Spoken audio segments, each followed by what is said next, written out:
Fishing a topwater lure is probably the most exciting way to catch a bass. Gosh, dude, eat it, eat it, eat it, eat it, eat it. You're huge. You're huge. Yes. But as much fun as that is, there's a strong possibility that explosive strike does not result in a hooked fish because the fish totally missed your bait. So when this happens to you out on the water, how do you get that fish to bite again and hook him this time? Well, in this video, I'm gonna share with you guys a topwater tip that applies to all topwaters that I wish I knew a long time ago. And it can help you whether you fish from the bank or the bass boat. My name's Tyler, and let's talk about it. Another giant. Look at that, y'all. I can't believe what I just caught. Yes! Today's video is brought to you by Ridge and the Ridge Wallet. More on them to come later in the video. I don't care what topwater lure you're throwing. It could be a popper, a plopper, a buzzbait, a walking bait, topwater frog. Bass miss them all, and it's frustrating because you know the fish is there because he just exploded on it, but he missed it. So let's talk about how to take advantage of that situation with one big tip split into kind of 3 sections. And the big tip is to follow up. Either following up your next cast with the same topwater you were throwing that you just missed the fish on, or an entirely different lure. So let's break apart the 3 different scenarios when it comes to using a follow-up lure to catch a topwater bass. The first scenario is when a fish totally misses the bait, didn't even get the hooks in its mouth at all, and you didn't set the hook. The bait is still sitting there on top. When a bass does this, you actually have a pretty good shot at still catching that fish, or at least getting it to bite another time. Because trust me, the fish is still there. Check out this awesome drone shot I got of a bass eating a topwater. As you can see here, I am working a walking topwater bait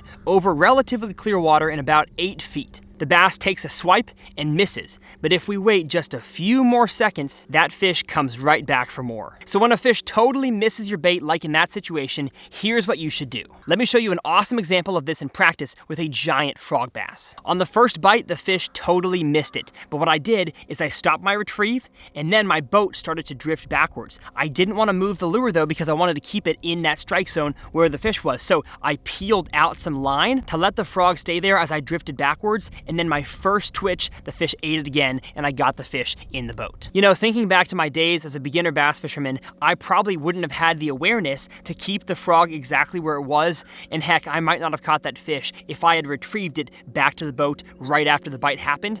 By leaving it there, I was able to get that fish that was still in the area, especially we're going to talk about in dirty, shallow water, to trigger and eat again. Now, of course, you could continue to work your topwater through that strike zone after the initial bite and not get the fish to bite. Maybe the fish moved a little bit, or it's just not in the mood, not set up correctly, and so that leads us to situation number 2, which we will get to here in a second. But first, Father's Day is coming up, and let me guess, you forgot. Well, have no fear because I have the perfect, easy Father's Day gift, and that is the Ridge Wallet. The Ridge Wallet is a super sleek 21st century wallet, unlike the one your dad probably has in his pocket from 1974, and can hold up to 12 full-size cards plus room on the back for cash. Because we know your dad stays strapped. The wallet comes in over 30 different styles and colors, including carbon fiber, burnt titanium, forged ember, burnt Damascus, and my favorite, the topographic colors. They even have optional AirTag accessories, so you never lose your wallet ever again. And trust me, your dad loses his wallet. Ridge has over 3 million happy customers, 50,000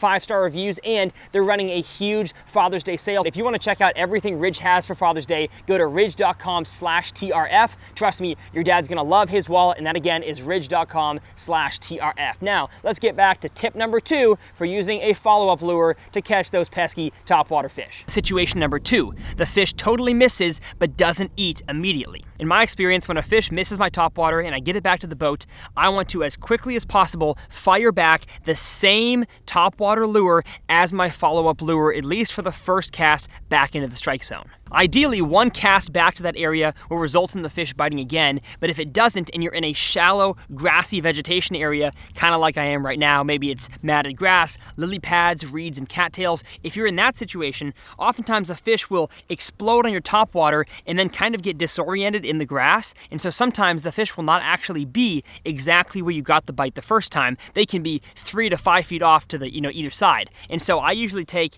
6 to 7 casts with the same topwater in the general area. Again, this is for shallow, grassy stuff before I throw any kind of bottom or mid water water depth lure. I'm always going to throw a handful of casts to the general area because it's totally possible a fish is still there, just in a slightly different location. And if it's relatively open water where you got your strike, let's say it's a whopper plopper bite or you're throwing a topwater walking bait, oftentimes you're not throwing those around cover. And so if that's the case, my follow-up lure on the next cast is not going to be the same topwater. It's going to be a bottom contact bait, either a weightless or lightly weighted worm or a jig. These are my two favorites to throw back in there for a fish that I know is there but didn't eat the bait well enough the first time. And by picking up a bottom contact follow-up lure, you have entered into situation number 3. Again, situation number 1, the fish totally missed it, but it eats it a few twitches later. Situation number 2, you make the same exact catch with the topwater and it eats it on the next cast. In situation 3, you gotta finesse him a little bit because the fish is still there, most likely. You just gotta put something on the bottom. If the topwater strike that I missed is in really shallow water, I'm almost always gonna throw the 6-inch Strike King Ocho. I love this thing, either weightless or just barely weighted. Again, if I'm in like less than 2 feet of water, I'll go weightless. Anything deeper than that, I'll go with a weighted version. And because this bait sometimes glides when it falls, I like to make a little bit longer of a flip or a cast than where I got the bite and work the bait into that area. I can't tell you how many bass over the years I've missed on a topwater that I catch on a worm as my follow-up lure. And if the topwater strike you miss occurs in dirty water or around vegetation, especially cattails, reeds, pads, I am always going to pick up a jig. Usually about a 1/2 ounce, sometimes 3/8, and sometimes 5/8. Take a look at this example from On the Water today of me using a jig as my follow-up lure to a topwater frog. Right there, I missed the bite.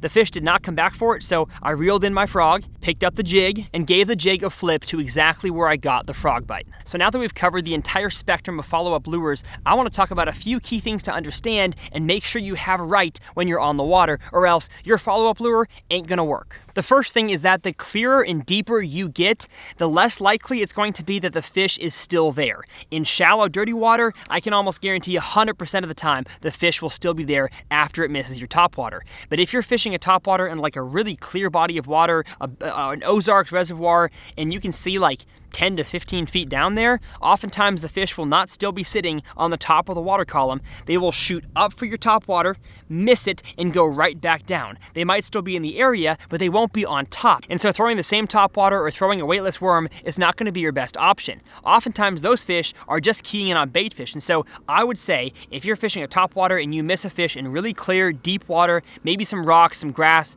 I would throw a small swim bait on a jig head as a follow-up lure, cast it farther than you got the bite, count the lure down a few seconds so it sinks into the water column, and then retrieve it back.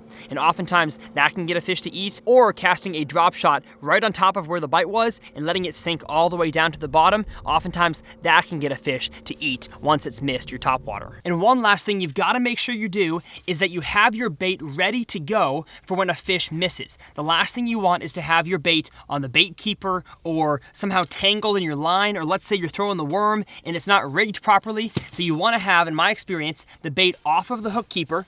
And then if I have my rods laid down on the deck here, I will leave my follow-up lure hanging off the rod tip by a few inches, just like this. I promise that you will catch more fish if you have your baits ready to go than if you have to fumble with them and waste time. Well, good grief, I love fishing topwaters for bass. It is so much fun. But if you're throwing the wrong topwater for the conditions you're faced with, oftentimes you will catch 0 bass. So I made a video I'll leave up in this corner right here teaching you guys what topwaters to throw when it's cloudy versus sunny, when it's grassy versus open water. I cover all of that in this video up here on the corner. My name's Tyler, and we'll see you guys next time right here on TRF.